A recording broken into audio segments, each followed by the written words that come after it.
દેખા છે પણ વધારે વાતચીત કરીશું આજના આપણા गेस्ट સાથે वरिष्ठ मार्केट एक्सपर्ट सुनील सुब्रमण्यम अपने साथ जुड़ाई गया है। सुनील जी बहुत स्वागत है। और जैसे कि हम देख रहे हैं मार्केट में अभी एक थोड़ा कंसोलिडेशन का फेज़ है, लेकिन काफ़ी हमने चढ़ाव भी देखे हैं। कैसे आप देख रहे हैं, क्योंकि जो मेन इवेंट थे अभी वो सरपास हो गए हैं और हमने आरबीआई पॉलिसी भी आके देख ली। ऑफ कोर्स फेड की हम आगे देखेंगे 18 तारीख को क्या होता है, लेकिन कैसे मान के चलना चाहिए मार्केट में, अभी कैसे आप काम करोगे और ट्रेंड आपको कैसे लग रहा है फर्दर ऑन? देखिए, मार्केट में तेजी का कारण मेनली था एफआईएस की वापसी, क्योंकि भले ही जीडीपी नंबर खराब आए थे, मगर उसके कारण आरबीआई की पॉलिसी में एक लिक्विडिटी मेजर जो सीआरआर कट था उसको एंटिसिपेट करते हुए 5 दिन के लिए मार्केट जो ऊपर चढ़ा ना, उसमें करीबन 20,000 करोड़ एफआईआईस की वापसी अक्टूबर और नवंबर में 1.25 लाख करोड़ उन्होंने बेचा था। तो थोड़ा एफआईआईस की वापसी हमने देखा, इसलिए मार्केट अपटिक में थी। आज भी अगर देखें शायद एफआईआईस सेलिंग कर रहे हैं, बिकॉज आईटी, एफएमसीजी, फार्मा ऐसे सेक्टर्स भी दबाव में है। तो ये मार्केट अभी एफआईआईस के हाथ से ऊपर नीचे चल रहा है, क्योंकि डोमेस्टिक बाइंग कांस्टेंट है, एसआईपी बुक बहुत बढ़िया है, तो इसके कारण स्मॉल कैप और मिड कैप में बाइंग सपोर्ट मिल रहा है डोमेस्टिक म्यूचुअल फंड से। फिर एफआईआईएस की ये दिसंबर मंथ ऑलवेज एक लाइट मंथ होता है। इस बार क्योंकि एक थोड़ा करेक्शन आ गया था नवंबर में, इसलिए थोड़ी एफआईआईएस ने एक एंट्री किया था। मगर अगले 15 दिन में देखिए तो ये ज्यादातर एफआईआईएस छुट्टी पे चले जाएंगे, उनका न्यू ईयर तक तो बहुत ठंडा रहेगा, तो वॉल्यूम्स एफआईआईएस की तरफ से कम रहेगी। तो मार्केट ऐसे ही कंसोलिडेशन फेज में रहेगा। प्लस डोमेस्टिक फंड मैनेजर्स भी सावधान रहेंगे कि कौन से स्टैक खरीदना है, और स्पेसिफिक सेक्टर रिलेटेड इश्यूज भी सामने आ रहे हैं। जैसे इस बार मानसून अच्छा था, मगर कई जगह पे एक्सेस मानसून का इम्पैक्ट दिख रहा है, वो एफएमसीजी में वो भारी पड़ रहा है। At the same time festival demand certain sectors में अच्छा था, मगर पोस्ट फेस्टिवल आप देख रहे हैं कि टू व्हीलर में थोड़ा चैलेंजेस था। तो आई थिंक बहुत सेक्टर स्पेसिफिक न्यूज आ रहे हैं। तो मेरे ख्याल में टिल द 10th और 15th ऑफ जनवरी मार्केट ऐसे ही कंसोलिडेशन फेज में रहेगा, बिकॉज एफआईआईएस भी ज्यादा दिलचस्पी नहीं दिखाएंगे। मगर जैसे ही जनवरी में अर्निंग सीजन शुरू होती है, मेरे ख्याल में कुछ ये फेस्टिवल सीजन के नंबर्स भी उधर दिखेंगे, तो थोड़ा रुझान इंप्रूव होगा। और 1 फरवरी को बजट है, उसके पहले इकोनॉमिक सर्वे भी आ जाएंगे, तो थोड़ा माहौल ठीक लगेगा और अर्निंग्स रिजल्ट्स मेरे ख्याल में बेहतरीन आना चाहिए, क्योंकि इस क्वार्टर की जीडीपी डेफिनेटली पिछले क्वार्टर से बेहतर होगी। पिछले क्वार्टर 5.4 था, इस क्वार्टर आरबीआई ने अनुमान दिया है 6.8 का, तो उसका इम्पैक्ट अर्निंग्स में भी दिखेगा। तो थोड़ा मेरे लिए प्रॉब्ली 1 महीने के लिए अब थोड़ी कंसोलिडेशन फेज चलते रहेगी। ઠીક, કોન્સોલિડેશનનું ફેઝ કદાચ આપણે જોઈ શકીએ છીએ જ્યાં સુધી થર્ડ ક્વાર્ટરના નંબર્સ આવવાની શરૂઆત નથી થતી, અને એ ઓફકોર્સ જાન્યુઆરી 2nd વીકથી જ આપણે જોઈશું, એટલે કે નવા વર્ષથી જ જોઈશું. તો અત્યારના એફઆઈઆઈએસ ઓફકોર્સ હોલિડે મૂડમાં છે ને, યુઝ્યુઅલી આ સમય દરમિયાન એ વિથડ્રો કરી લેતા હોય છે માર્કેટમાંથી, અને રીએન્ટ્રી પણ એ જ 2nd વીક ઓફ જાન્યુઆરીથી આપણે જોતા હોય છે. પણ સુનિલજી, तो अभी कैसे काम करें हम मार्केट में, क्योंकि जो इवेंट है वो अभी जो ध्यान में रखे तो ऑफकोर्स थर्ड क्वार्टर के नंबर्स और उसके बाद 1 फरवरी को बजट तक भी आपको लगता है कि जैसे कि नंबर तो आने शुरू हो जाएंगे, लेकिन बजट तक भी मार्केट थोड़ा नर्वस रहता है, एक रेंज में रहता है। ऑफकोर्स जो एक्सपेक्टेशन के हिसाब से हम रैलीज देखते हैं। अगर निवेश करना है तो कैसे अभी हम निवेश करें? साल 1.5 साल वाला आउटलुक पैसा है तो आप शांत रहिए, अभी कुछ मत कीजिए, क्योंकि डायरेक्शन क्लियर नहीं होगा। आप मिड जनवरी में एंट्री कर सकते हैं। मगर आपका 3 साल 5 साल ऐसा रुझान है, तो मैं कहूंगा कि आप एक मल्टी एसेट कैटेगरी में, multi cap multi asset category में अपना एक एसआईपी के जरिए सिस्टमैटिक खरीद सकते हैं, क्योंकि जो भी करेक्शन आएगा वो आपको फायदेमंद होगा। बिकॉज मीडियम टर्म आउटलुक तो अच्छा ही है, तो मैं कहूंगा स्टैगर्ड इन्वेस्टमेंट आप करें, अगर आपका टाइम फ्रेम 3 साल से ज्यादा हो, और एक उसको सेक्टरली डाइवर्सिफाइड करें, कोई 1 या 2 सेक्टर के ऊपर बेट ना करे। ઓકે, તો મલ્ટી કેપ સેક્ટર્સમાં ડિવાઈડ કરવાનું રહેશે અને એક સ્ટેગર્ડ ઇન્વેસ્ટમેન્ટ પ્લાનમાં આપણે નજર કરી શકીએ છીએ ને એ રીતને રણનીતિથી આપણે નિવેश કરી શકીએ છીએ. अगर सेक्टर वाइज देखें तो कहाँ आपको लग रहा है कि वैल्यूएशन वाइज अभी एक अच्छा मोमेंटम है, अच्छा लेवल्स है जहाँ हम एंट्री कर सकते हैं अभी? मुझे अभी भी मैं कुछ दिनों से कह रहा हूँ कि banking and financial services sector में, क्योंकि बैंक इंडेक्स का परफॉर्मेंस भी देखें तो एक साल में निफ्टी के खिलाफ निफ्टी का करीबन 17%, एक साल का रिटर्न, बैंक इंडेक्स का 14%, यानी 3% कम रिटर्न. मगर अर्निंग्स में देखें तो बैंक्स, कुछ गिने चुने बैंक्स के बहुत अच्छे थे अर्निंग्स. और अभी आरबीआई का सीआरआर कट भी आ गया और अगले साल 1-2 रेट कट एक्सपेक्ट कर सकते हैं, क्योंकि आरबीआई ने थर्ड क्वार्टर नेक्स्ट ईयर में 4% इन्फ्लेशन का अनुमान दिया है. शायद अगर वो सही निकले तो एक रेट कट और 2 रेट कट भी अगले साल हो सकते हैं. तो इस माहौल में सेकंड चीज क्या है कि मैं दो जो सेक्टर्स एक मीडियम टर्म में जो ग्रो होती है देख रहा हूँ. एक तो capital goods related infra sector है, दूसरा कंज्यूमर डिस्क्रिशनरी सेक्टर है. कंज्यूमर डिस्क्रिशनरी माने उसके अंदर ऑटो भी होता है, रियल्टी भी होती है और अपना जो कंज्यूमर ड्यूरेबल्स भी होते हैं. तो ये दोनों चीज ना, इसके लिए बैंक लेंडिंग या एनबीएफसी लेंडिंग की जरूरत है. तो मेरे लिए जो लेंडिंग बुक थोड़ी उतनी टाइट नहीं चल रही थी ना, बिकॉज प्राइवेट सेक्टर का कैपेक्स ठीक से शुरू नहीं हुआ है अभी भी. अगले साल डेफिनेटली उसकी वापसी हम देख सकते हैं. तो उसके कारण मेरे ख्याल में बैंक्स का लेंडिंग नेट इंटरेस्ट मार्जिन भी बढ़ेगा. सेकेंड, आरबीआई पॉलिसी से ही मैं क्लू ले लूंगा कि अब डिपॉजिट ग्रोथ और क्रेडिट ग्रोथ दोनों एक तरफ साथ में है 11% के करीब. तो वो अच्छी चीज है, क्योंकि बैंक के ऊपर निम का प्रेशर उतना नहीं होगा. वो एक तरफ मेरे लिए बैंक, स्पेशली कॉर्पोरेट लेंडिंग वाले बैंक्स में बहुत पॉजिटिव लग रहा हूँ. एट द सेम टाइम ये बीएफएसआई स्पेस में खाली लेंडिंग साइड का नहीं होता है, इन्वेस्टमेंट और सेविंग साइड का भी आपको बेनिफिट मिलता है, क्योंकि आपके पास एएमसीज होते हैं, इंश्योरेंस कंपनीज होते हैं, वेल्थ मैनेजमेंट कंपनीज होते हैं, स्टॉक ब्रोकिंग कंपनीज होते हैं और प्लेटफॉर्म्स भी होते हैं. तो ये सब क्या है कि इंडिया का जो एक थिंग बहुत क्लियर है ना, अगर आप देखें अभी जीडीपी पर कैपिटा हमारा 2800 के करीब आ गया है. कुछ दिन पहले ही वो 200 के 2000 के साथ था, 2250 के लेवल में. तो ये बढ़त हो रहा है ना, उसमें क्या हो रहा है ना कि रिच थोड़े और भी रिच हो रहे हैं और पुअर और मिडिल क्लास वही के वही रहे. तो इसलिए आप के शेप रिकवरी देख रहे हैं ना, कि महंगी चीजें जैसे बड़ी बड़ी घर और बड़ी बड़ी गाड़ियां, एसयूवीज, ये बिक रही है, मगर बॉटम ऑफ द पिरामिड में एंट्री लेवल कार या अपनी जो टू व्हीलर है वो नहीं बिक रहे. तो ये जो चीज है उसमें इसके कारण सेविंग्स भी ज्यादा बढ़ेंगे लोगों की, बिकॉज जब इनकम बढ़ती है रिचर पीपल की, तो एक तरफ वो थोड़ा इन्वेस्टमेंट भी करेंगे ना. तो सब ये जो इन्वेस्टमेंट साइड की होती है, इंश्योरेंस, म्यूचुअल फंड, ब्रोकिंग, इनका भी मैं बेनिफिट अगले साल में बहुत अच्छी तरीके से आने का एक उम्मीद रख रहा हूँ. तो इसलिए मेरे लिए बीएफएसआई वैल्यूएशन के तौर पर और ग्रोथ सीन के बहुत पर मेरे लिए टॉप पिक होगा with in the sectors. Okay, तो बीएफएसआई पर ऑफकोर्स તમે નજર રાખી શકો છો. बीएफएसआई की अगर बात कर ही रहे हैं तो क्या आप कहाँ निवेश करेंगे? पीएसयू बैंक्स में करेंगे, प्राइवेट में करेंगे, कि एनबीएफसीज पे भी आप एक झुकाव रखेंगे? जरूर. मैं गुड क्वालिटी, मेरे लिए क्या है कि कैपिटल एडिक्वेसी, एनपीए कंट्रोल और quality of the lending book. तो good quality NBFCs, good quality PSU bank, good.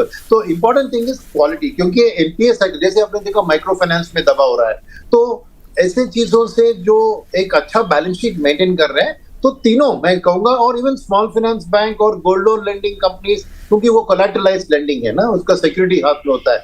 तो मेरे ख्याल में ये पूरा चीज एक गिने चुने माइक्रो फाइनेंस में थोड़ा एनपीए लेवल बढ़ रहा है, तो थोड़ा सावधान रहने का है.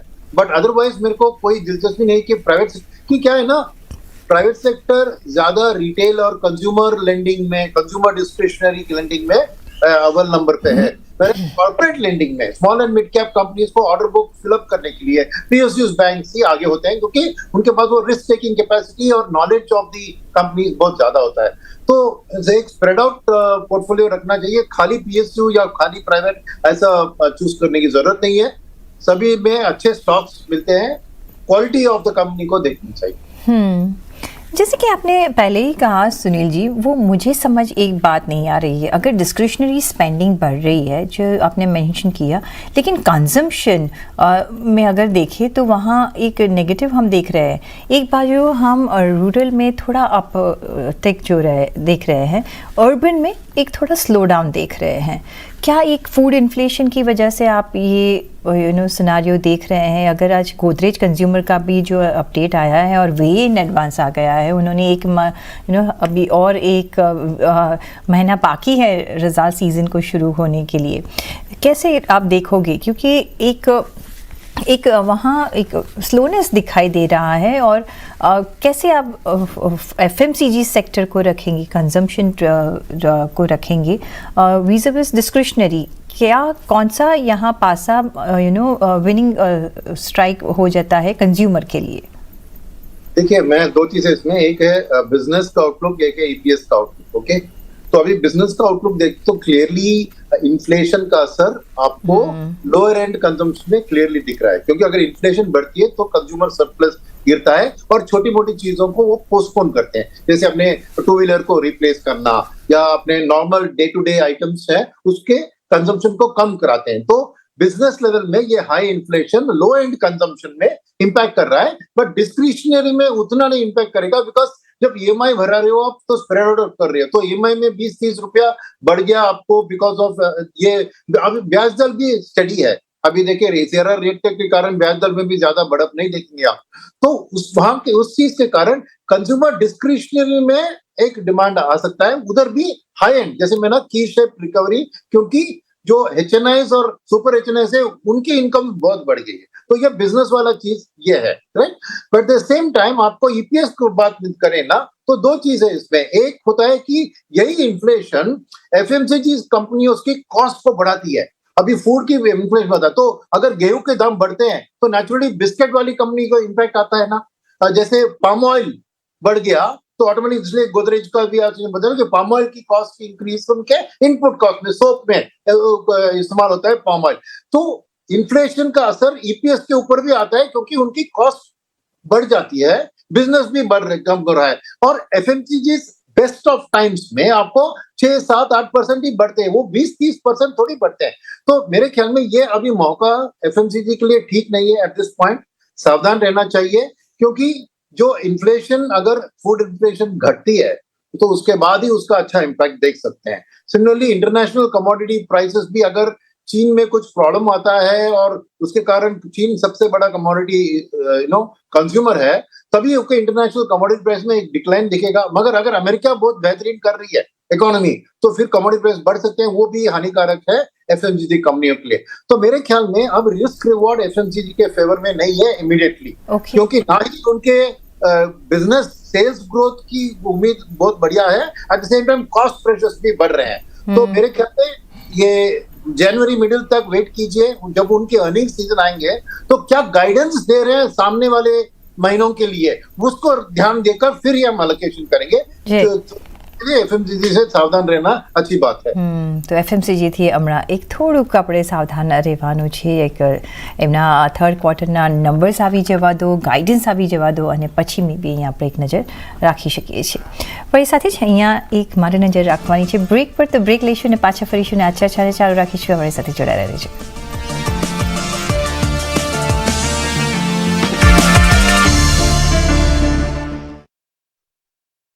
બ્રેક પછી આપનું સ્વાગત છે અને આપણે વરિષ્ઠ માર્કેટ एक्सपर्ट सुनील सुब्रमण्यम સાથે વાતચીત કરી રહ્યા છીએ। सुनील जी, फार्मा और हेल्थ केयर एक सेक्टर पे एक नज़र रखनी चाहिए, हम रख रहे थे और यहाँ हमने काफ़ी कुछ अच्छा परफॉर्मेंस देखा है, लेकिन ये सेक्टर का क्या है कि वो ज़्यादातर फॉरेन कंट्रीज़ में एक्सपोर्ट करते हैं और वहाँ के जो नियम होते हैं वो भी अपने को यहाँ इंडियन फार्मा कंपनीज़ को थोड़ा असर करते हैं। जैसे हमने देखा कि बायो सिक्योर जो पॉलिसी है उसको डिफेंस बिल में नहीं इंक्लूड किया गया है। कैसे आप देख रहे हैं आगे जाके, क्या ये सेक्टर पे आप ध्यान रखेंगे जिसका एक रनअप अच्छा रहा है? जरूर, इसके 2-3 कारण हैं। कंपनी स्पेसिफिक ऐसी कुछ इवेंट्स होती रहेगी, तो यहाँ पे एक ब्रॉड सेक्टर व्यू आसानी से नहीं ले सकते हैं। ठीक है, मैं क्यों कहूंगा कि एक आपने बताया कि एक्सपोर्ट ओरिएंटेड फार्मा, बट उसके अलावा इस सेक्टर में आपको डोमेस्टिक हॉस्पिटल्स है, डायग्नोस्टिक्स है, मेडिकल टूरिज्म है, तो डोमेस्टिकली भी बहुत पोटेंशियल है फार्मा सेक्टर में। Okay, that's one thing. तो इसको दोनों तरफा से देखना चाहिए। अब एक्सपोर्ट ओरिएंटेड फार्मा में ना दो चीज सामने है। एक है इनके एक्सपोर्ट के कारण इनके अर्निंग्स लिंक होते हैं डिप्रिसिएशन से लिंक। तो आज एक अमेरिका में डॉलर स्ट्रांग हो रहा है तो नेचुरली इनके अर्निंग्स में वो पॉजिटिव रिफ्लेक्ट हो रहा है, इसलिए फार्मा में रनअप है। वो पार्टली आप ये डॉलर स्ट्रेंथ और रुपी वीकनिंग के कारण आप एट्रीब्यूट कर सकते हैं, और जब तक रुझान डॉलर का स्ट्रांग रहता है ये इनके लिए पॉजिटिव होता है। वो एक बात है। सेकंड, मैं थोड़ी दूर दृष्टिकोण से देखूं तो ट्रंप के आने के बाद क्या है बातचीत की 60% चाइना के ऊपर टैरिफ लगाएंगे और 10% बाकी देशों जैसे इंडिया के ऊपर लगाएंगे। तो चाइना एक बहुत बड़ा फार्मास्यूटिकल एपीआई से लेकर फुल वैल्यू चेन में चाइना एक बहुत बड़ा एक्सपोर्टर है। तो क्या होगा इसमें कि एक तरफ इंडियन फार्मा कंपनीज को एक बहुत बड़ा पोटेंशियल है कि चीन से जो बात टैरिफ के बाद उनके प्रोडक्ट्स महंगी हो जाएंगी, तो एक अपॉर्चुनिटी इनको मिलेगा कि वो सब्स्टिट्यूट प्रोडक्ट्स यहाँ से एक्सपोर्ट करें। Number one. नंबर टू, बात ये भी है कि आप ओवरऑल एक देखें तो चाइना भी चुप नहीं बैठेगा इस चीज के ऊपर कि इतने 60% टैरिफ लगे। तो चाइना भी क्या करेगा कि अपना प्रोडक्शन को आउटसोर्स करेगा बाकी देशों से, ताकि वो made in that country product हो जाए, चाहे वो वियतनाम हो या इंडिया भी हो। इसलिए आप देख रहे हैं थोड़ा बहुत इंडिया, अभी भी चाइना इंडिया का सबसे बड़ा ट्रेडिंग पार्टनर है। जितना भी बॉर्डर पे हमारी प्रॉब्लम्स है, फिर भी सबसे बड़ा ट्रेडिंग पार्टनर चाइना है, ये बोलिए मत। सेकेंड चीज ये है कि हाल में हमने देखा कि एक पॉलिटिकली एक थॉइंग आ गई है। Back to line of control में हम दोनों ने अग्री किया है कि हम अपने ट्रूप्स को रखेंगे। ये सब एक इकोनॉमिक लिंकेज भी है। मेरे ख्याल में इंडिया और चाइना ये ग्राउंड लेवल पे साथ में काम कर सकते हैं, ताकि इसका फायदा चाइना को भी मिले, इंडिया को भी मिले। तो मेरे ख्याल में फार्मा इसमें बहुत बड़ा एक प्लेयर है, जहाँ पे चाइनीज एपीआई इंग्रेडिएंट्स को यहाँ मैन्युफैक्चर करके तो उनको भी, और यहाँ से अगर एक्सपोर्ट करेंगे यूएस को, तो मेड इन इंडिया है तो 10% टैरिफ से एस्केप हो सकता है।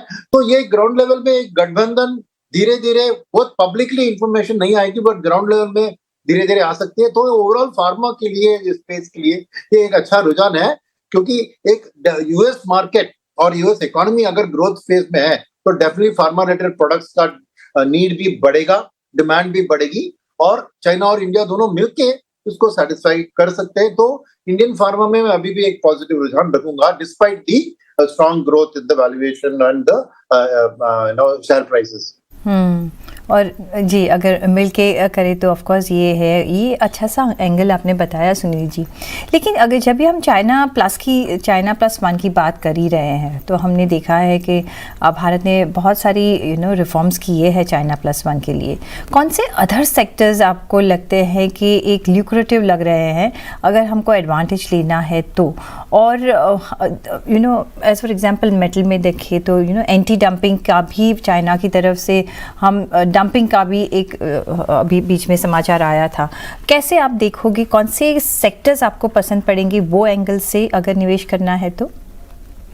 दो तीन चीज में सामने है। एक सेमीकंडक्टर, जहाँ पे इंडिया बहुत बड़ा मूव कर रहा है, और चाइना और ताइवान का जो स्ट्रैंगल होल्ड है उस फील्ड पे, उसपे आई थिंक अमेरिका भी हमें सपोर्ट करेगी उसमें, और सेमीकंडक्टर की ग्रोथ में बहुत बड़ा पोटेंशियल देख रहा हूँ। सेकेंड, ट्रंप की जो टैरिफ की बात करें और ये करें तो क्या होगा कि एक गठबंधन भी सामने आ सकता। तो मेरे लिए defence cooperation between India and America, तो क्या होगा कि हम अमेरिका से कुछ चीज खरीदेंगे और अमेरिका भी आउटसोर्स करेगी यहाँ पर चाइना में जो कर रही है। तो डिफेंस रिलेटेड मेरे को लगता है कि इंडिया और अमेरिका का एक गठबंधन कारण पीएलआई के अंदर आपको अमेरिकन कंपनी यहाँ पे अपना सब्सिडरीज या अपने पार्ट आउटसोर्सिंग को यहाँ सेटअप करेगी, और वो हमारे पीएलआई के इंसेंटिव्स का बेनिफिट उठाकर वापस उस प्रोडक्ट को अमेरिका को री एक्सपोर्ट करेगी ना। तो अगर अमेरिकन कंपनियां ही इंडिया में आके मैन्युफैक्चर कर रही है तो शायद टैरिफ उतना नहीं लगेगा जितना एक इंडियन कंपनी एक्सपोर्ट करेगी ना। तो मेरे लिए डिफेंस एक area of cooperation between Modi ji and Trump मैं देख रहा हूं कि एक गिव एंड टेक होना चाहिए। अगर वो ब्रॉड बेस्ड टैरिफ इंडिया पे लगा रहे हैं तो इंडिया भी अगर कुछ खरीदता है अमेरिका से और ये गठबंधन बनता है तो वो एक विन विन सिचुएशन हो सकता है। तो मेरे लिए डिफेंस रिलेटेड कैपेक्स में भी पीएलआई का एक थिंग, सेमीकंडक्टर दूसरी बात है जो मेरे को पीएलआई में दिख रहा है। तीसरी बात, मैं अभी टेक्सटाइल में अभी हाल ही जो बांग्लादेश में जो प्रॉब्लम हो रही है उसके कारण हमारी टेक्सटाइल एक्सपोर्ट्स बढ़ रहे हैं, और ये सस्टेनेबल वे में हमें कन्वर्ट करने के लिए अगर गवर्नमेंट कुछ स्टेप्स लेती है तो वहां पे भी पॉजिटिव बहुत आउटलुक बन सकता है आगे वाले दिन के लिए। और एक बार हम ये टेक्सटाइल कंट्री थे, हमारी यहाँ बहुत वो बोलबाला थी, जो अभी हम देख रहे हैं कि कैसे सिचुएशन है, लेकिन यस, ऐसे जो सिचुएशन है वो एक टर्न अराउंड भी दे सकते हैं अगर हमने वहाँ पे काम किया तो। लेकिन अब के लिए सुनील जी बहुत शुक्रिया आपका हमारे साथ जुड़ने के लिए और आपके इम्पोर्टेंट व्यू पॉइंट्स हमारे साथ शेयर करने के लिए। અને સાથે જ મને પણ આપશો રજા. બજોડાલા રેડિયો CNBC બજાર સાથે. નમસ્કાર.